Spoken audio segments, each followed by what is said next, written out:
ജിഹാദ് പോലെയുള്ള അതിക്രൂരമായിട്ടുള്ള കുറ്റകൃത്യങ്ങൾ വരെ നടക്കുമ്പോൾ കണ്ണടയ്ക്കുന്ന ഒരു സർക്കാർ, അവിശ്വാസി ആയിട്ടുള്ള, അതായത് ദൈവവിശ്വാസമില്ലാത്ത ഒരു സർക്കാരും ദൈവവിശ്വാസം തൊട്ട് തീണ്ടിയിട്ടില്ലാത്ത മന്ത്രിമാരും ഭരിക്കുന്ന ഒരു സർക്കാർ ആകുമ്പോ 100% അവര് സ്ത്രീകൾക്ക് നേരെ നടക്കുന്ന കുറ്റകൃത്യങ്ങൾക്ക് യാതൊരു പ്രാധാന്യവും കൽപ്പിക്കാറില്ല.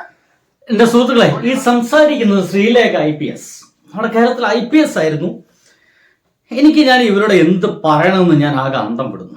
നോക്കൂ, ഇവർ വോട്ട് അഭ്യർത്ഥിക്കുകയാണ് കാണുന്നത്. വോട്ട് അഭ്യർത്ഥിക്കുമ്പോൾ ഇവർ പറയുന്നത് നമ്മുടെ കേരളത്തിൽ ലവ് ജിഹാദ് നടക്കുന്നു, നമ്മുടെ കോടതി അടക്കം, ഇന്ത്യൻ കോടതി അടക്കം അങ്ങനെയൊന്നുമില്ല, സുപ്രീം കോടതി അടക്കം അങ്ങനെയൊന്നും സംഭവിക്കുന്നില്ല എന്ന് കൃത്യമായിട്ടും വിധി പറഞ്ഞൊരു സംഭവമാണ് ലവ് ജിഹാദ് എന്ന് പറയുന്നത്.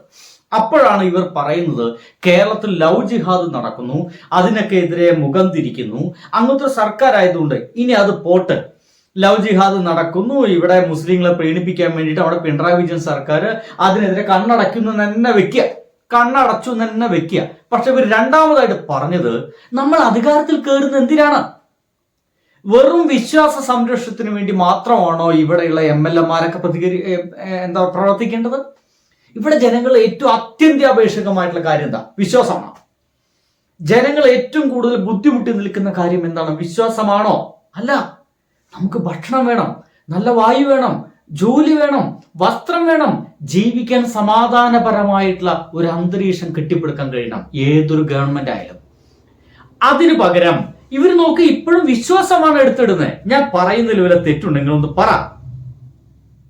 ദൈവവിശ്വാസം തൊട്ട് തീണ്ടിയിട്ടില്ലാത്ത മന്ത്രിമാരും ഭരിക്കുന്ന ഒരു സർക്കാർ ആകുമ്പോ, ദൈവവിശ്വാസം തൊട്ട് തീണ്ടിയിട്ടില്ലാത്ത മന്ത്രിമാർ ഭരിക്കുന്ന സർക്കാരാകുമ്പോ, ഇവർ പറയുന്നത് ദൈവവിശ്വാസം തൊട്ട് തീണ്ടിയിട്ടുള്ള സർക്കാർ ആവുമ്പോൾ അവിടെ ഭയങ്കര ഗംഭീര ഭരണമായിരിക്കും എന്നാണ്. അങ്ങനെയാണെങ്കിൽ ഇവർ ഭരിക്കുന്ന, ഈ BJP ഭരിക്കുന്ന, ദൈവവിശ്വാസം തൊട്ട് തീണ്ടി മെനക്കെട്ട് നടക്കുന്ന ഒരു സർക്കാരിന്റെ നാട്ടിലെ ചില സംഗതികൾ ഞാൻ നിങ്ങളൊന്ന് കാണിച്ചു തരാം. രാജ്യത്ത് തന്നെ സ്ത്രീകൾക്കെതിരെ ഏറ്റവും അധികം അതിക്രമം നടക്കുന്ന സംസ്ഥാനങ്ങളിൽ ഒന്നാണ് മഹാരാഷ്ട്ര. ഒരു വർഷം 47,000 അതിക്രമ കേസുകളാണ് രജിസ്റ്റർ ചെയ്യുന്നത്. വർഷം 4,000 ബലാത്സംഗ കേസുകൾ മഹാരാഷ്ട്രയിൽ ഉണ്ടാകുന്നു എന്നാണ്. ഒരു വർഷം 4,000 ബലാത്സംഗ കേസുകൾ മഹാരാഷ്ട്ര എന്ന് പറയുന്ന ഈ പ്രിയപ്പെട്ട സ്ഥാനാർത്ഥിയുടെ, എനിക്ക് പ്രിയപ്പെട്ടതല്ല, ആർക്കൊക്കെയോ പ്രിയപ്പെട്ട ആ സ്ഥാനാർത്ഥിയുടെ പാർട്ടി ഭരിക്കുന്ന മഹാരാഷ്ട്രയിൽ ഒരു വർഷം നടക്കുന്നത് 4,000 ബലാത്സംഗങ്ങളാണ്. നമ്മുടെ കേരളത്തിൽ അങ്ങനെ ഉണ്ട് എൻ്റെ പ്രിയ സുഹൃത്തുക്കളെ. നിങ്ങൾ കൃത്യമായിട്ടും ആത്മാർത്ഥമായിട്ട് പറ, ഇങ്ങനെ നമ്മുടെ കേരളത്തിൽ സംഭവിക്കുന്നുണ്ടോ? ഇല്ല എന്ന് നമുക്കറിയാം. ഇല്ല എന്ന് നമുക്ക് വളരെ വ്യക്തമാണ്. കേരളത്തിൽ അങ്ങനൊരു സംഭവം നടക്കുന്നില്ല എന്ന് അതീവ ഗംഭീരമായിട്ട് നമുക്കറിയാം. ഇത് ഇവർക്ക് അറിയാട്ടൊന്നല്ല. ഇവർ IAS ഓഫീസറുമായിരുന്നു, കേരളത്തിലെ കുറ്റകൃത്യങ്ങളെ കുറിച്ച് നല്ല ബോധ്യമുള്ള ഒരാളായിരുന്നു. എന്നിട്ട് പോലും നോക്കി ഇവിടെ സ്ത്രീകൾ ഭീകരമായി പീഡിപ്പിക്കപ്പെടുന്നു. അതിന് കാരണം വിശ്വാസമില്ലാത്ത മന്ത്രിമാരും സർക്കാരുള്ളതാണ്. ഇതേപോലെ വിശ്വാസമുള്ള, അപാരമായിട്ടുള്ള ഭക്തിയുള്ള, രാമഭക്തിയുള്ള ഒരു സ്ഥലത്തെ മഹാരാഷ്ട്രയിലെ അവസ്ഥയാണ് ഈ പറയുന്നത്. ഒരു വർഷം 4,000-ഓളം ബലാത്സംഗങ്ങൾ, 47,000-ഓളം അതിക്രമങ്ങൾ, സ്വന്തം വീട്ടിൽ വെച്ചിട്ടുള്ള ഭീകരമായ പീഡനങ്ങൾ 35,000-ഓളം. ഒരു വർഷം, ഒറ്റ വർഷം, വെറും 360 ദിവസം കൊണ്ടാണ് ഇത്രയും കേസുകൾ അവിടെ ഉണ്ടാക്കപ്പെടുന്നത് എന്ന് മനസ്സിലാക്കൂ. അപ്പൊ വിശ്വാസമുള്ളവർ ഭരിക്കുന്ന സർക്കാരാണോ, വിശ്വാസമില്ലാത്ത പിണറായി വിജയൻ എന്ന് പറയുന്ന അത്തരം ആളുകളൊക്കെ ഭരിക്കുന്ന സർക്കാരാണോ നല്ലത്? ഇവരല്ലേ, പിണറായി വിജയൻ സർക്കാരല്ലേ നല്ലത്? അവർക്ക് വിശ്വാസം എന്തിന്? വിശ്വാസികൾക്ക് എതിരായിട്ട് വല്ലതും ചെയ്യുന്നുണ്ടോ? ഏതെങ്കിലും ക്ഷേത്രത്തിൽ പോയിട്ട് ഇവിടുത്തെ കമ്മ്യൂണിസ്റ്റുകാർ നാളെ മുതൽ അമ്പലത്തിൽ കയറണ്ടെന്ന് പറയുന്നുണ്ടോ? അമ്പലത്തിൽ കയറേണ്ടവർക്ക് അതിനുള്ള സൗകര്യം ഒരുക്കി കൊടുക്കുന്നു മനസ്സിലാവും. വേണമെങ്കിൽ ചരിത്രം പറഞ്ഞുതരാം. വേണമെങ്കിൽ ഇപ്പൊ കേരളത്തിൽ ഗുരുവായൂർ ക്ഷേത്രത്തിലേക്ക് എല്ലാവരും കയറുന്നുണ്ടല്ലോ, എല്ലാ ആൾക്കാരും കയറുന്നുണ്ടല്ലോ. എങ്ങനെ അത് വന്നേ? ആ ഗുരുവായൂർ ക്ഷേത്രത്തിന് ചുറ്റുമുള്ള ആൾക്കാർ കൂടെ ഇപ്പൊ ക്ഷേത്രത്തിൽ കയറുന്ന ദളിതരും പല ആളുകൾക്കും, നായന്മാരിൽ താഴെയുള്ള പല ആളുകൾക്കും അവിടെ കയറാൻ കഴിഞ്ഞിരുന്നില്ലല്ലോ, ആ ദൈവത്തിനെ കാണാൻ കഴിഞ്ഞിരുന്നില്ലല്ലോ. അത് കാണാനുള്ള അവസരം ഒരുക്കി കൊടുത്ത ചില ആളുകളുടെ പേര് കൂടി പറയുകയാണെങ്കിൽ അതിൽ കമ്മ്യൂണിസ്റ്റുകാരും ഉണ്ടാവും. ചരിത്രം പറഞ്ഞാട്ടോ, ചിലപ്പോൾ നിങ്ങൾക്ക് മനസ്സിലാവില്ല, തീരെ മനസ്സിലാവില്ല. പക്ഷെ എന്നാലും ഇത് ഈ ഒരു ഘട്ടത്തിൽ പറയണല്ലോ വെച്ചിട്ട് പറയണം. അപ്പോ ഇവര് വോട്ട് ചോദിക്കുന്നത് വിശ്വാസികൾക്ക് വേണ്ടിയിട്ടാണ്. ഹിന്ദു മതവിശ്വാസികൾക്ക് വേണ്ടി മാത്രമാണോ, അതോ മുസ്ലിം മതവിശ്വാസികൾക്ക് വേണ്ടി മാത്രമാണോ, അതോ ക്രിസ്ത്യൻ മതവിശ്വാസികൾക്ക് വേണ്ടി മാത്രമാണോ? ശ്രീലേഖ തീർച്ചയായിട്ടും ഒരു ഹിന്ദു ആയതുകൊണ്ട് ഹിന്ദു മതവിശ്വാസികൾക്ക് വേണ്ടി മാത്രമായിരിക്കും വോട്ട് ചോദിക്കുക. ഇവര് ഇത് തന്നെയാണ് ഉത്തരേന്ത്യയിലും നടന്നുകൊണ്ടിരിക്കുന്നത്. ഇവർക്ക് വികസനം പറഞ്ഞ് വോട്ട് ചോദിക്കുന്നില്ല. ഞങ്ങൾ നിങ്ങൾക്ക് നല്ല സ്കൂളുകൾ കെട്ടിത്തരാമെന്നോ ഇപ്പോഴുള്ള സ്കൂൾ അതിനേക്കാൾ ഗംഭീരമാക്കാമെന്ന് ഇവർ പറയുന്നില്ല. അതിനു പകരം ഗുരുവായൂരപ്പനും ശബരിമലയും ഇത്തരത്തിലുള്ള വിഷയങ്ങൾ ഇവർക്കുള്ളൂ. ഞാൻ ഇത് ഒന്നുകൂടി കേൾക്കും. ഭർത്താവോ ബന്ധുക്കളോ നടത്തുന്ന ക്രൂരതയിൽ 13,000 കേസുകൾ ഓരോ വർഷവും ഉണ്ടാകുന്നുണ്ട്. 6,500 തട്ടിക്കൊണ്ടുപോകൽ കേസുകളും ഓരോ വർഷവും മഹാരാഷ്ട്രയിൽ ഉണ്ടാകുന്നു എന്നുള്ളതാണ്. 6,500ഓളം തട്ടിക്കൊണ്ടുപോകുന്ന കേസുകളാണ് ഉണ്ടാകുന്നത്. ഇനി അതൊക്കെ അവിടെ കെടുക്കട്ടെ. 2 ദിവസം മുമ്പ് ഇവർ ഭരിക്കുന്ന BJP ഭരിക്കുന്ന ബീഹാറിൽ നടന്ന ഒരു സംഭവം ഉണ്ട്, നിങ്ങളൊക്കെ കണ്ടിരിക്കും. गिरफ्तारी की गई से एक इनके पिताजी हैं. अब सोचिएगा कि बिहार की पुलिस प्रशासन कैसे काम कर रही है. പട്ടാപ്പകൽ ഭർത്താവ് മരിച്ചുപോയ ഒരു സ്ത്രീയെ പട്ടാപ്പകലാണ് കുറച്ച് ചെറുപ്പക്കാർ അതിഭീകരമായിട്ട് അസോൾട്ട് ചെയ്തു, പീഡിപ്പിച്ചു, ബലാത്സംഗം ചെയ്തു എന്നർത്ഥം. ഇത് നടന്നത് ഇവർ ഭരിക്കുന്ന ബീഹാറിലാണ്. വിശ്വാസമുള്ള സർക്കാർ ചെയ്തത് എന്താണ്?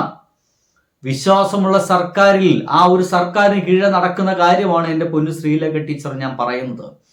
അതേസമയം നമ്മുടെ കേരളത്തിൽ അങ്ങനത്തെ ഒരു ഇൻസിഡന്റ്, പട്ടാപ്പകൽ നടന്ന് പീഡിപ്പിക്കുന്ന, അത് വീഡിയോ എടുത്ത് പ്രചരിപ്പിക്കുന്ന ഒരു ഇൻസിഡന്റ് നിങ്ങൾക്ക് കാണിച്ചു തരാൻ കഴിയുമോ? കഴിയത്തില്ല. അതാണ് വിശ്വാസമില്ലാത്തവരൊക്കെ ഭരിച്ചാൽ ഒരു ഗുണം. കഴിഞ്ഞിട്ടില്ല. ഇനി അടുത്ത് നിങ്ങൾ കാണാൻ പോകുന്നത് ഒരു സ്കൂളിലെ കാഴ്ചയാണ്. സ്കൂൾ വിട്ടുവരുന്ന കുട്ടികളോട് പരീക്ഷ എങ്ങനെയുണ്ടെന്ന് ഒരു മാധ്യമ പ്രവർത്തകർ ചോദിച്ചപ്പോൾ അവരെ അപമാനിക്കുകയാണ് ചെയ്തത്. बिहार के इन लड़कों की हरकतें देखिए कि रिपोर्टिंग करने आई लड़की के साथ ये लोग कैसे मिसबिहेव कर रहे हैं और उसको हैरेस कर रहे हैं. ऐसी ही वीडियो देखने के बाद मुझे कभी-कभी लगता है कि ये लोग नौकरी എന്താ അവിടെ നടക്കുന്നത്?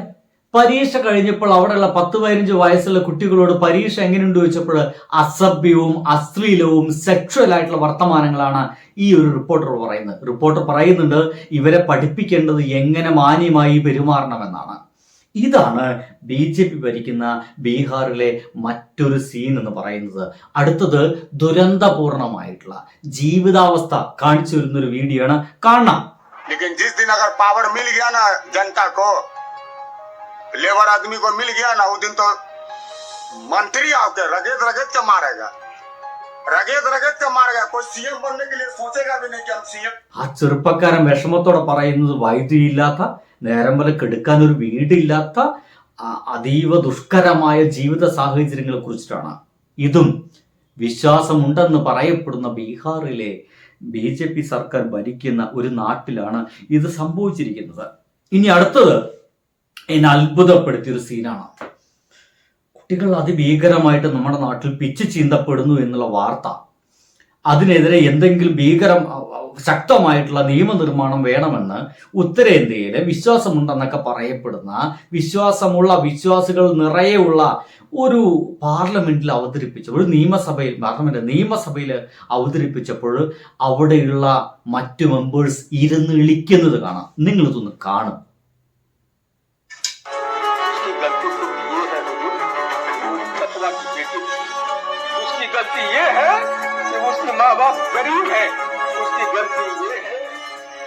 കണ്ടില്ലേ, വിജയ് ചൗധരി എന്ന് പറയുന്ന ആ ഒരു മനുഷ്യൻ എന്താ പറയാ, അതിഭീകരമായിട്ടാണ് ഇരുന്ന് ഇളിക്കുകയാണ്. കുട്ടികൾ ഇവിടെ പിച്ച് ചീന്തപ്പെടുന്നു, അതിഭീകരമായിട്ട് പിച്ച് ചീന്തപ്പെടുന്നു പറയുമ്പോൾ അത് കേട്ട് ഇളിക്കുന്ന ഒരു സർക്കാർ. നമ്മുടെ നാട്ടിലൊക്കെ ആണെങ്കിൽ അങ്ങനെയുള്ള MLA ആ ദിവസം മാത്രമേ അവിടെ MLA ആയിട്ടിരിക്കുകയുള്ളൂ. അടുത്ത നിമിഷത്തിൽ അവിടെ നിന്ന് പുറത്തായിട്ടാകും. അതിഭീകരമായിട്ടുള്ള പ്രക്ഷോഭങ്ങൾ നമ്മുടെ നാട്ടിൽ നടക്കും. ഇനി ശ്രീലേഖ എന്ന് പറയുന്ന IPS വീട്ടിൽ പോയിരുന്നൊരു സ്വസ്ഥമായിട്ടൊന്ന് ആലോചിക്കുക. നിങ്ങൾ ഇത്ര കാലം പഠിച്ച ആ പഠനങ്ങളും നിങ്ങൾ നയിച്ച ആ ഒരു സർവീസിന്റെ ഭാഗമായിട്ട് നമ്മുടെ കേരളത്തിൽ ഇങ്ങനത്തെ വല്ല ഇൻസിഡൻസ് ഉണ്ടായിട്ടുണ്ടോ എന്ന് ചോദിച്ചു കഴിഞ്ഞാൽ ശ്രീലേഖ IPS പറയും ഇല്ല, ഞാൻ നുണ പറഞ്ഞതാണ്. കൃത്യമായിട്ടും നമ്മുടെ കേരളത്തെ അപമാനിക്കും വിധം നുണ പറയുകയാണ് ഇവർ. ഇവർ പറയുന്ന ഇത്തരം വാക്കുകൾ ഹിന്ദിയിലേക്കും ഇംഗ്ലീഷിലേക്കും ട്രാൻസ്ലേറ്റ് ചെയ്ത് നമ്മുടെ കേരളത്തെക്കുറിച്ച് അപമാനകരമായിട്ടുള്ള വീഡിയോസുകൾ ഉത്തരേന്ത്യയിൽ പറക്കുമെന്നുള്ള കാര്യത്തിൽ എനിക്കൊരു സംശയവുമില്ല. പറന്നു കഴിഞ്ഞിരിക്കും. എന്തിനാണ് നമ്മുടെ കേരളത്തെ ഇവരിങ്ങനെ അപമാനിക്കുന്നത്?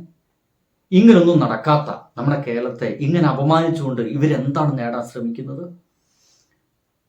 വിശ്വാസമില്ലാത്തൊരു സർക്കാർ വന്നു കഴിഞ്ഞാൽ ഇവിടെ സ്ത്രീകൾക്ക് ജീവിക്കാൻ പറ്റില്ല എന്ന്.